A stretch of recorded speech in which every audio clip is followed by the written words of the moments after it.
Live from the JSA Podcast Studio, presenting Data Movers, showcasing the leaders behind the headlines in the telecom and data center infrastructure industry.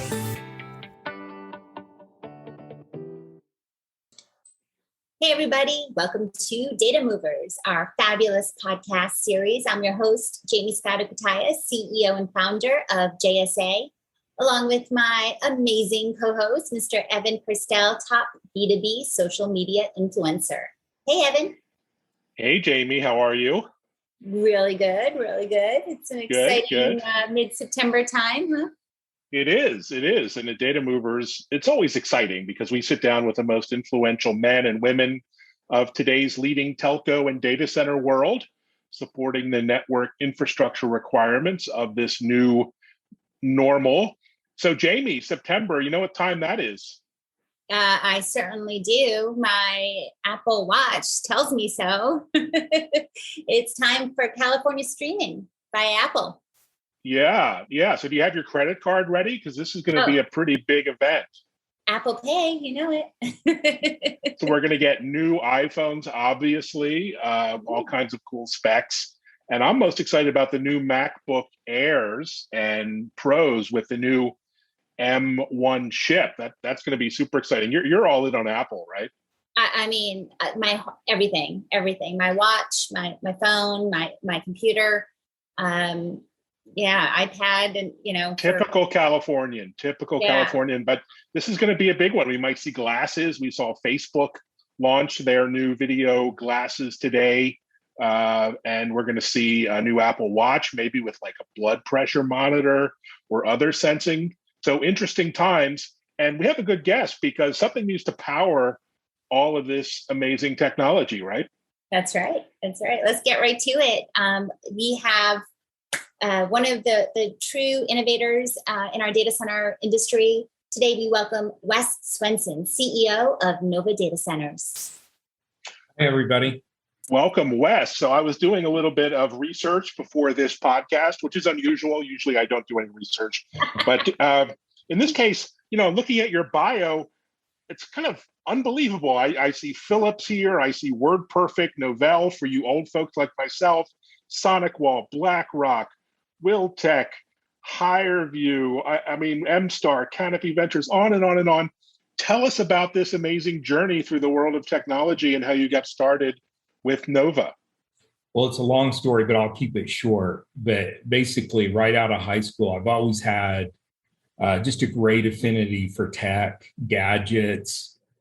Just in general, I love tech. And right out of high school, while going to college, I was working at NV Philips in semiconductor manufacturing. And this is long before it moved overseas. This is in the really old days when it was done here in the United States. And, that in itself was really kind of the beginning for me. That it created a foundation in manufacturing, Kanbans, just-in-time manufacturing, quality control, statistical process control. And I use all of those things today to build data centers. And through that, I then joined WordPerfect, which is, very old school word processing, desktop software that was acquired by Novell. And I went from WordPerfect into sales operations at Novell, then jumped over with a friend of mine, Ron Hines, over to Phobos and SonicWall, then over to Forum Systems, where I was the CEO there. That was sold, went to Signal Peak and Canopy Ventures as an entrepreneur in residence. And at that time, was looking at 3 or 4 companies. And I've been through all of these software, desktop software, rack-mounted appliances. I'd always sold software or equipment to data centers, but never actually ran a data center. And Signal Peak had a company called Center 7 that was kind of a quasi-managed service provider with some data center space. And I just had a really big affinity for it. And I have a pretty good aptitude for different markets. And I just loved the tangibility of data centers. And to be honest, I was pretty burnt out from enterprise software and security software. And not that I'm a cabinet maker or a craftsman, but data centers for me are that kind of physical side of technology. And I just love it. And I've been in the space for now over 15 years since then. And so that's a little bit of my background, pretty versatile. I've been through venture capital firms and I've been on both sides of it. So I have a pretty good idea of what investors need, clients need, and I'm always on the innovation side. I did not come from the real estate industry, so I'm not jaded. I don't really, I don't fear innovation. I actually embrace it and I like change. And I feel like this industry is actually really ripe for disruption. Absolutely. And boy, disruption, innovation, change, definitely words I would use to describe your Novva's flagship data center that you are currently building. That's in West Jordan, I believe, in Utah, near Salt Lake. I'm hearing some pretty cutting edge features are going into this beautiful campus. Everything from design, drone and robo-dog facility monitoring, just, unbelievable technology. Can you tell us a little bit more? I can, yeah. So this is in partnership with CIM Group, who are my main investors out of Los Angeles. They've really given me kind of a clean palette to paint from. And this is something I've been building up to for 15 years to really design Wes's vision of what a future data center looks like, something that would have a 20 to 30 year life to it that could be built in 2021 and still just as relevant in 20 or 30 years. So it's done in a way that will anticipate or adapt to the future as much as possible. So I have the typical cornerstones of power, connectivity, but then we've taken some things to a new level. It is on a 100-acre campus. We plan 1.5 million square feet, so it'll be the largest by far in Utah. And it's really designed as a data center campus versus just an individual building. And we've really anticipated, the future growth of compute. And I should probably say my view of the market is, when I got into data centers 15 years ago, I kind of felt like it was in a toddler stage. I mean, today the internet's about 30 years old as we know it. So it was about half as old when I got into this space. And I felt like it was in a toddler space. But today I consider it still quite infant. And I know that sounds crazy for what we do, but I think, just like Evan was mentioning, the glasses, Watch 7, anything like that, just the number of apps and the interconnectivity. I just ordered a bird feeder the other day that has a camera and sound detection, and it'll take a picture of the bird, identify the bird, play the sound back to you, right? I mean, those kinds of things, they weren't around 15 years ago. So you just think of where compute is going to go, and it can only go up. We're going to store that data. I don't know the last time I deleted a big bucket full of emails. I just don't do it. I just keep everything. And that just creates more demand for data centers. Plus we have latency issues. We will have more autonomous driving. I mean, I could go on, but I just think the amount of compute that we're going to do over the next 30 years is going to make the first 30 years look really dwarfed and very small. So in that, we've anticipated this large campus, and this is really a clean slate to do something very purpose-built. It's not a conversion of another site. This was 100 acres of previous farmland that we have taken over. Purpose-built, what do I mean by that? So we have an 80,000 foot corporate square foot headquarters that is, I would consider Class A plus. It's a work of art, quite honestly. It looks like a symphony hall. Again, my vision, I wanted a Asian Scandinavian minimalism in the design. It has floating roofs. It has tons of amenities like a gym, which will have a couple of F1 simulation racers, golf simulators, a lot of amenities at this site because the clients and ourselves are there. But the data center itself, such as the walls, so in Utah, we're in a cold, high altitude desert. The walls I've built 14 inches thick, 8 inches of concrete, 4 inches of foam, and 2 more inches of concrete, trying to create a high insulating value so that I can control the climate within the data center. It's not unusual for us to go up or down 30 degrees, in a few hours in Utah. So, things like that. We're doing 5-foot raised floor. People ask, why do raised floor versus slab on grade? Well, if you're doing raised floor, you either need to trench the concrete or you need to build, something to support it from above. In this case, where we're a multi-tenant data center, we have to kind of build for the most often average use cases. And this gives us more flexibility. We really focus on a design that allows us to provision power to a client in 2 to 3 days versus 2 to 3 months or 2 to 3 weeks. So this allows us to keep a really clean design. We're doing Aquatherm, which is a polypropylene product to run our water cooling system, where most people do steel. That has a 30-year life, just things like that I would just say this data center has zero compromises in design. And it is built for high density, low density. We can do N+1, 2N. We have a really flexible electrical architecture. We have a substation on site that can go up to 180 to 200 megawatts. And that is pre-planned and intelligently designed where it's internal to the campus.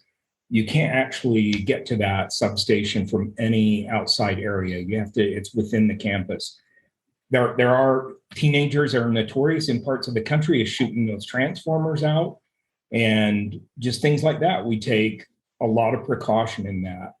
And those robo dogs keeping those teens away, I bet. Yeah, so robo dogs. Yeah, so a couple of things that we have kind of ventured in is robotics and drones. So this is a 100-acre campus, completely fenced. The robo dog from Boston Dynamics has been in partnership with BYU University Engineering Department. We've been programming that dog to run missions within the data center. So it is programmed to walk around, recharge on its own. It's equipped with cameras, hot and cold detection, LiDAR, FLIR. So it will walk around the data center and monitor the equipment for us and check in. It can also watch analysis from one keypad to another. It's also been equipped with voice enablement, where it actually goes back to the database. And if it recognizes a person, it checks with the database that person or employee should be in the data center. And it will actually say their name. It'll say good morning or hello. We did that to make it slightly less dystopian. When this dog is walking around, it can be quite shocking. Eventually, as Boston Dynamics upgrades that dog, we will add arms to those dogs, and they'll be able to open data centers for each other, the doors, and scan badges to go in and out of doors. So that's a really cutting edge thing that we're trying. We also have an autonomous drone that sits in a weatherized container in a very secure area on the campus, and it automatically launches on missions and does perimeter security. It's also equipped with FLIR, so it will monitor the data center for hot and cold spots, water leaks. It can detect people. Today, you'll see it with fence vibration. If we get any vibration on a fence on the sensor that's greater than the wind velocity, the drone automatically takes off, goes and investigates it. It can do infrared. It's really, really something. And it just comes back. This vestibule opens, it lands, and it recharges through its feet. So it's really stuff like that I couldn't have done 10 years ago, but it's a lot more approachable today. So those are just a few things that we're doing. Wow, amazing. Sounds like a tech geek's nirvana between the leading edge data center tech, the drones, the robo dogs, the clean air, skiing in Utah. Man, sounds fabulous. So one of my favorite futurists, Daniel Burrus, talks about anticipatory leadership, or skating to where the puck is going to be, not where it is. Can you elaborate on the kind of industry trends that you have seen that you're looking to leverage to kind of shape your plan to build out your position as a leader at Novva's data center? Yeah, a couple of things. I mean, so in Utah, because this is a high cold desert, so we're known for our powder snow. And that's because as the storms come across, right, the humidity drops over the range. When that snow drops, it's low humidity snow. Those same geographical aspects here play into how we have always approached data centers. So at Novva, we practice waterless cooling design. So we do not use any evaporative or water chilling systems to cool our data center. So it's all done through ambient air. You were just talking about it, this nice, cool, cold air. We use that to cool our data centers. On days that it's too hot, we have a refrigerant system and a closed loop system that does not have any evaporation. So, we are really big about sustainability. I would say it's one of our foremost issues. So waterless cooling design and also renewable energy. So all of our data centers will be on 100% renewable. We are trying to reduce our impact to the environment. So, I can't stress that enough, that if what I believe is true on the amount of compute and how it'll grow, data centers will continue to be resource intensive. Whatever we can do to offset that, even our data center, when it was built with tilt-up concrete, we made sure that was coming from local vendors to keep our carbon footprint down versus precast. Things like that we're really conscious of. We try to use as many local providers as well as U.S. manufacturers. The raised floor is U.S. manufactured. Again, it's reduce that footprint as much as possible from an environmental impact. So we have anticipated that for years, that it's not just droughts and water shortages, but when you do water design, it's also the wastewater that you put off from the facility that has to be handled. And we would just rather avoid that. We would rather go through a bit more tech, maybe a little bit more expense on the front end to reduce any environmental impact. I'm in awe. I was just on another podcast, Data Center Hawk, and we were talking about what is the future of data centers. And truly, I listed you. I said, we need to use technology to help reduce our carbon footprint. I'm a big fan of what you're doing here. It's so critical. And I also love that you're committed to U.S. manufacturing as well. And it just feels like it's such an important part of your DNA. Your commitment to Utah, your commitment to Western U.S. I want to talk about that, and also to America in general. Yeah, thank you. I mean, so in the West, we feel like there's still a real window of opportunity out here because we don't have the populous centers that they do in the East or Southeast. I guess my vision for it, and Evan touched on it, anticipating. So if compute grows like I think it will, how do we anticipate that? Well, my belief is that there will be some applications that require really low latency, right? So if it takes 300 milliseconds to blink and we can move data at 10 to 20 milliseconds anywhere in the US, there will be applications that require it at even 1 to 5 millisecond speeds.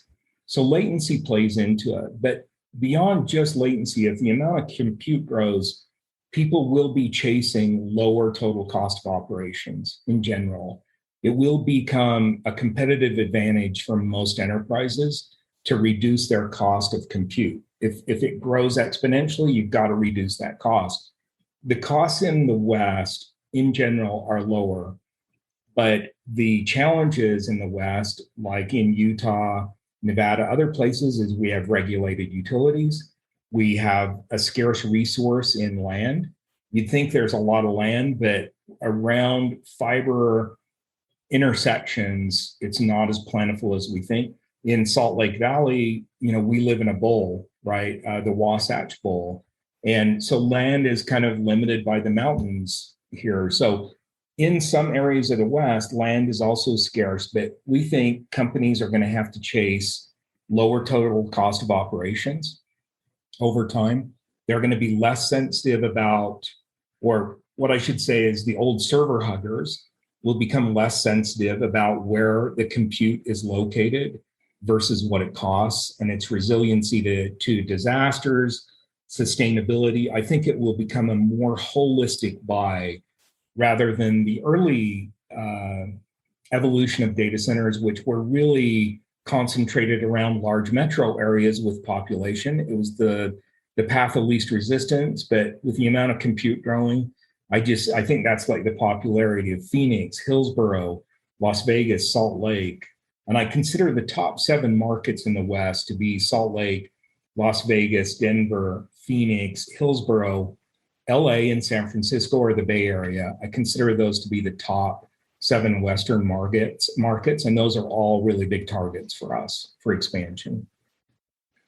Awesome. Well, Utah's a great state. Lots of reasons why people are moving there from around the country, and California, and packing up and moving to Utah. Just a gorgeous place to live. So what are some of your favorite things to do around the state in your spare time, free time? Well, I love to travel, but the nice part about Salt Lake is we're about maybe 5.5 hours to Las Vegas, about 4.5 hours to Yellowstone. Just the other day, I took my kids up to do some fossil digging up in Kemmerer, Wyoming, couple-hour drive. Oh, wow. Did you find anything? I did. Lots of, it's about a 50 million year old fossil bed, and lots of fish, Cool. and turtle poop. Is kind of cool. But I really, Evan, I love the outdoors. I think that is really kind of I would say the key aspect of living in Utah is outdoor recreation. You can go skiing, hiking, boating, ATVs. You can go to the Red Rock Desert in a few hours, down to Moab. I mean, we boast 5 national parks in the state. Right. Bryce, Zions, Arches, you name it. It is just, I would say that's right. To live here, that's kind of a cornerstone of living here. But I'm just a huge outdoors enthusiast. So you name it, I'll try it. But my big focus is generally cycling. And that would be mountain biking, fat biking in the winter, or road cycling. So that's my big passion. Gosh, I just love talking to you, Wes. You always open my mind. So this section that we're getting to, our rapid fire section, is going to be fun, I'm sure. Here we're just going to pound you with a couple of fast questions and just say the first thing that comes to mind. So I'll do my best. Here we go. Favorite food that would surprise us? Black licorice ice cream. That is a good one. That sounds disgusting, I must say. But okay, we'll let you have your. I love black licorice ice cream. It's very hard to find, but I love it. I can't imagine why it's hard to find. So one word that people would use to describe you. I am a pretty laid back guy, but I think a lot of people think I'm intense. So I would say innovative. That's innovative. Yeah, innovative and determined, I would say, is probably another probably good descriptor. All good words. All right. So Apple or Android? Apple all the way. I'm full Apple. There's no Apple commercial today. There's no escaping my Apple. Yeah. Next week is going to be an expensive week for you.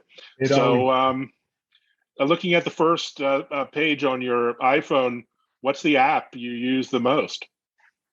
Oh, I would say probably Instagram, but I have other than the typical stuff, email and stuff. But I'm a huge design nerd, so I follow a lot of architectural design forums, from Minotti in Italy to architecture in Colorado. I'm a huge design fanatic and an art fanatic. So I love modern art, classical art. So I'm a huge museum buff. So that's probably my guilty pleasure and what I use the most beyond the typical business apps.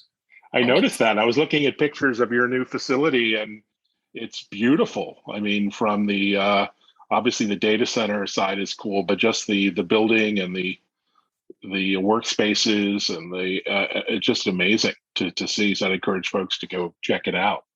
Yeah. I think so. It's really tasteful, but it's very modern and with a lot of just textures, black marble, book match marble, wood. I mean, it is really, it's done to, I guess, my vision. And love it. I want the complete experience for my clients. Sounds like Jamie's house, also very tasteful when I've seen her. I think you're background. right. Well, thanks so much. I want Wes to come over and do some decoration here. I don't know about. I'm not saying I'm good at it, but I know what I like. So. Well, thanks so much for joining us, Wes. It was really intriguing to hear about your blending of data center technology with advanced emerging tech like drones and sustainable tech and sensors and robot dogs. I mean, this is really something to see. So can't wait to follow all your progress. Great. Thank you. I appreciate it. Really setting data center campus construction up to become an art form. So we are so excited. Can't wait for the open house. Thank you so much, Wes. We appreciate you. And viewers, listeners, if you enjoyed today's Data Movers podcast as much as I did, be sure to check out jsa.net/podcasts for our upcoming Data Movers episodes. Every Wednesday morning, we drop another podcast. And give us some ratings and reviews. We would love that. So we need a few more ratings and reviews, and then follow us on Twitter at jscotto and Evan Kirstel. And as always, guys, stay safe and happy networking. Awesome. Thank you.